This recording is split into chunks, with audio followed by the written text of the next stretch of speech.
Hey guys, Barton here, taking a look at another ship, another fitting. This time I want to look at the Executioner Interceptor. And so if we go into the ship tree, this is located obviously in the Amar branch. And like all interceptors, it is Tech 8. Come up here. Okay, taking a look at this. So, roll bonus +1 disrupt field immunity. Obviously, that means it can go through bubbles. Advanced electronic warfare bonus per level is +3 to disruptor and scrambler range and -15% to the warp drive signature radius penalty. So at 5, we're increasing by 15% on the disrupt and scrambler range and 75% reduction on the penalty to the radius. Advanced frigate command bonus is going to be small laser capacitor need -10%, so -50% total, and +10% for small laser damage for 50% total. When we take a look here, honestly, it doesn't really matter the difference between the armor and the shield because shield tanking is better on every ship no matter what. And as we scroll down, you will see a couple things to point out. Obviously, inertia modifier is pretty good. The mass of this ship is 1.05 million kilograms. That's important. We'll come back to it. So, we will go in and take a look at the fitting. So, up at the top here, I have longbow small pulse lasers. And yes, there's a reason I'm using meta level 5. And we will get to that. Also, my laser skills are pretty doo-doo, and that's why I'm at 158. I am currently working on leveling them up. So 3 of those also have a Federation Navy Warp Scrambler, so that's got a range of 15.8. I have an Interruptive Stasis Webifier here, and its range is 13. And I will be shield tanking this, so I have a large group shield booster. Which means I do need to carry fuel to then be able to use this. One of the nice things, shield boost amount 427. I do a lot of Logi flying for Mercenary Coalition.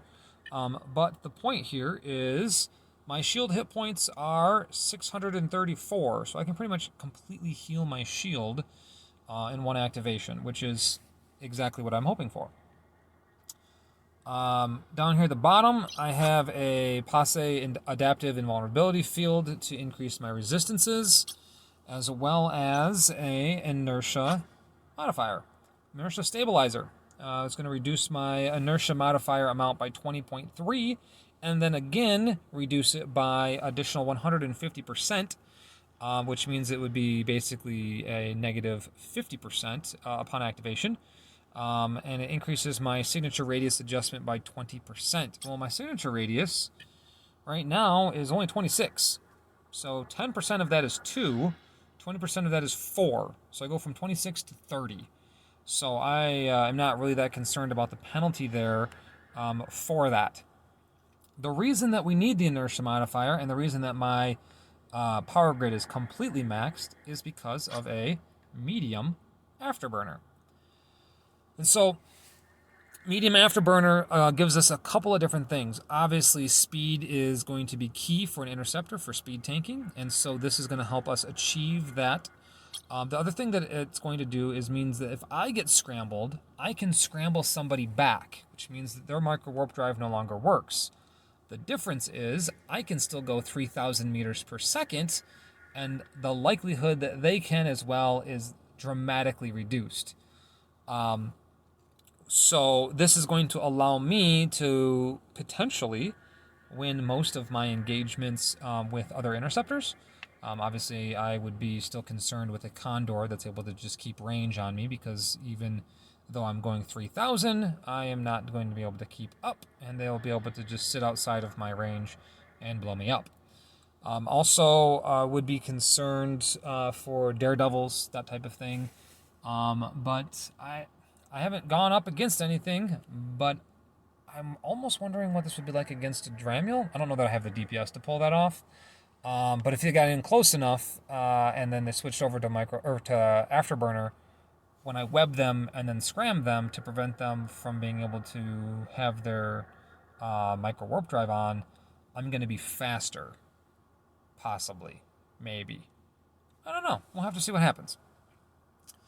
Obviously, Daredevil is still going to make my speed go to doo-doo unless I can find him when he's attacking somebody else.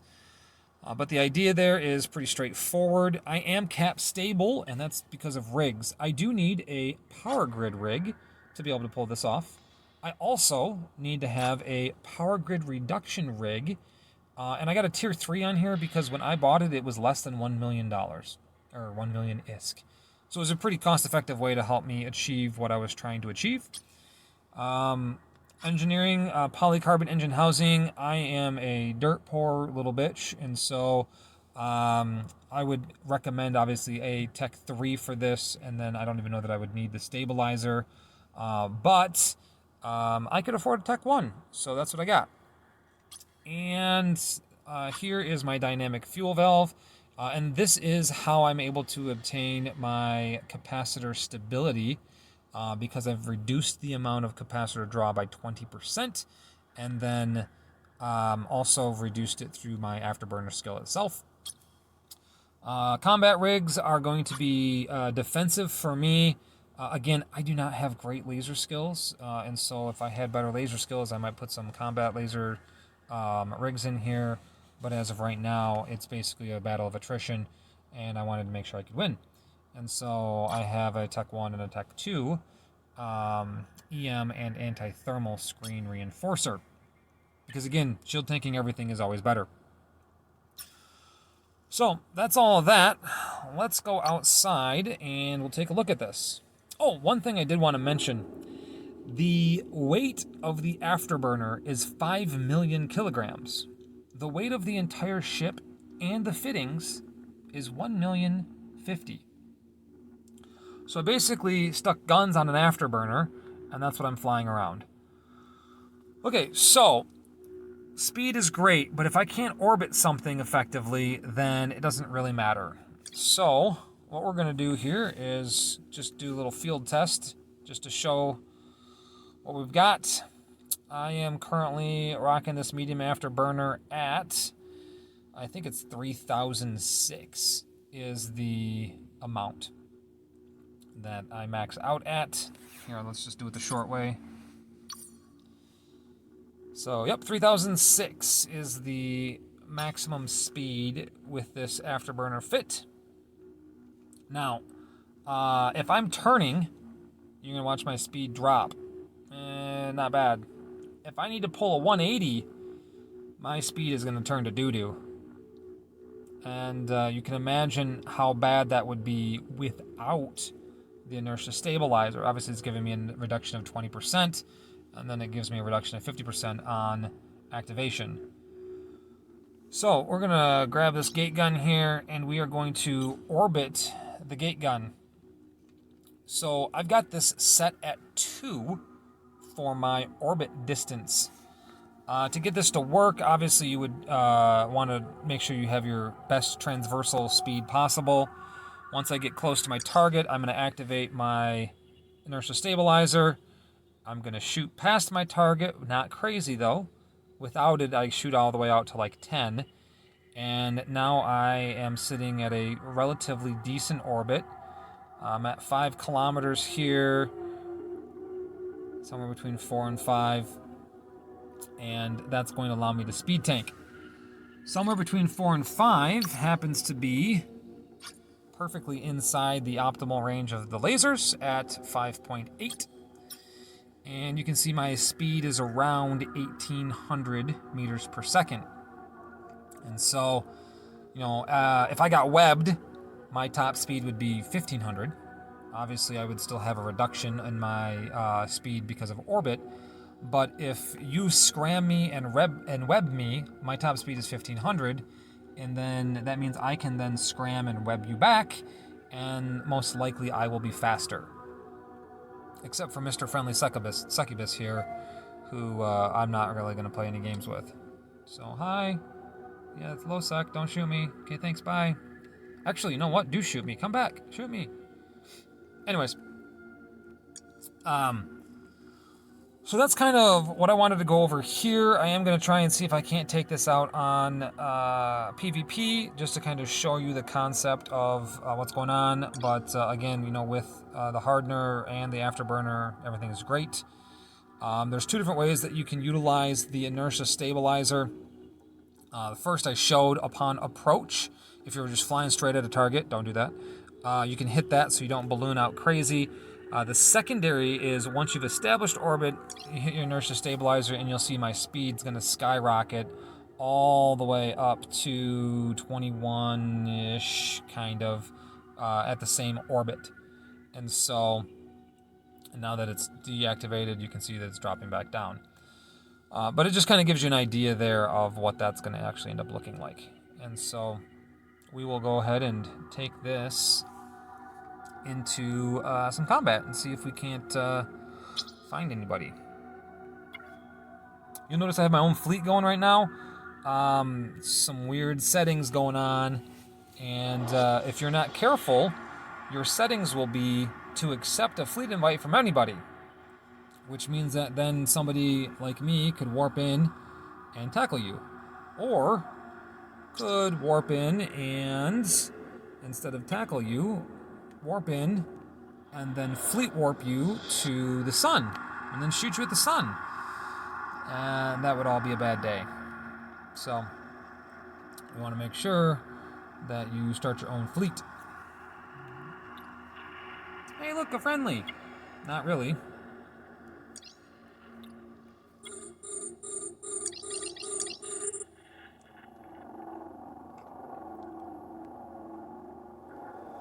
Alright, so he's got aggro from a lot of the rats as well. I have a feeling this is probably going to hurt, but, you know, let's see what happens. More Guardian. Definitely designed to be able to take on frigates. And so we'll see what we can do. So he's still having a trouble locking me. Signature radius is small enough that that's something to be conscious of. Makes me wonder if he's even able, if I'm even able to break his shield tank.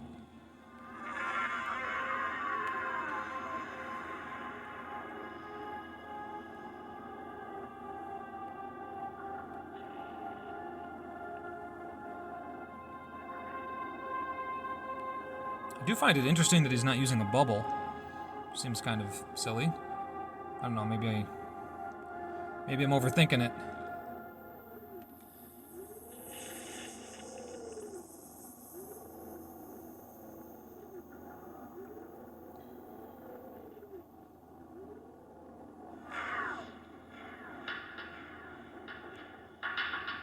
Alright, there he goes. Now he's shooting at me. Was he AFK? I don't know.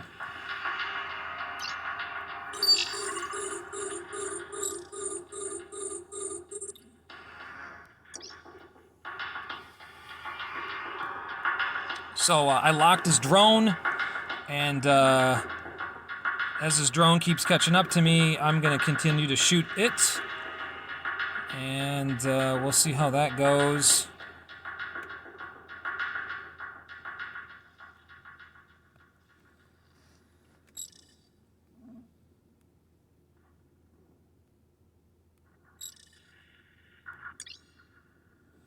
There we go. Slow that drone down. That should kill it. Maybe, eventually.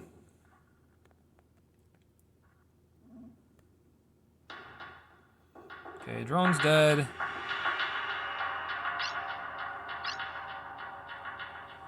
Back on the MOA.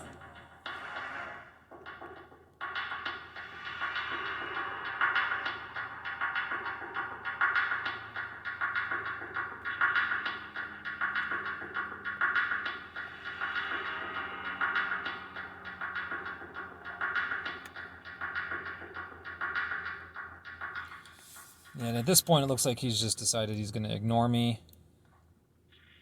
I don't know that I can break his tank.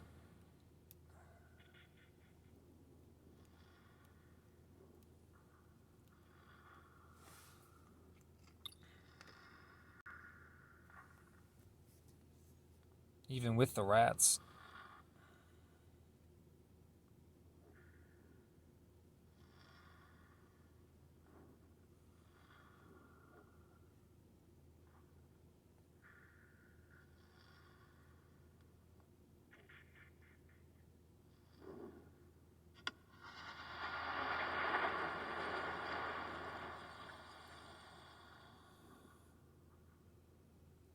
I mean, yeah, sure, but I mean, I'm orbiting him inside his shield bubble, so I don't know how much that's really going to help.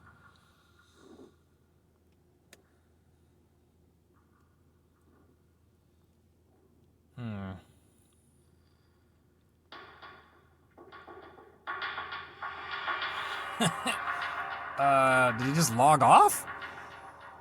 What did he do?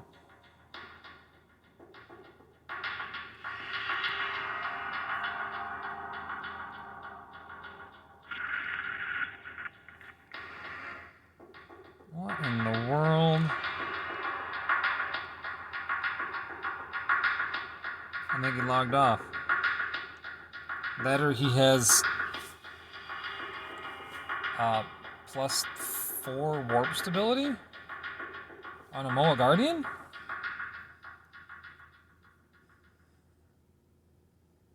I guess I get the award for annoying someone. Alright, well. I guess we'll move on.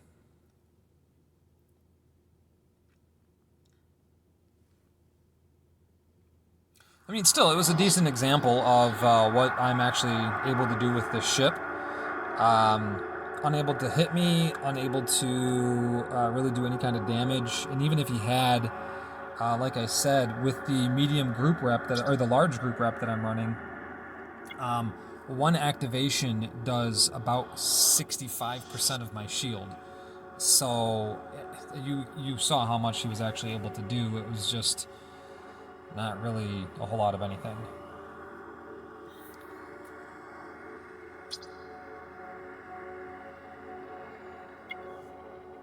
Alright, so I guess we'll keep looking for people and things. I do have a crime timer. It's low sec. Don't go to the station. Don't go to the gate. You will get blown up. Which is kind of funny because I've definitely done that multiple times. You spend so much time living in Null that you forget that you're not supposed to shoot people. So.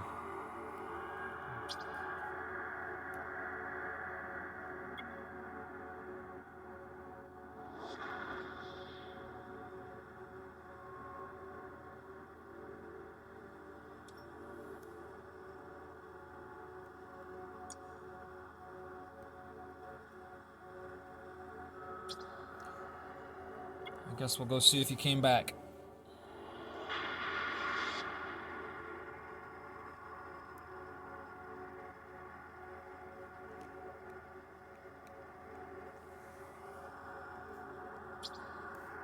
He did not.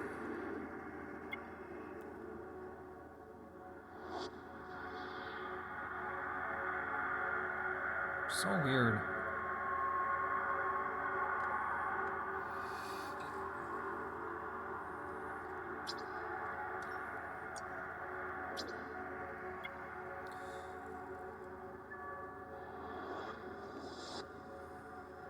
Alright, well. I guess that's your combat demonstration. Kinda lame. Sorry. Well, with that being said, subscribe, like, all that crap. And I will talk to you guys in the next one. See ya.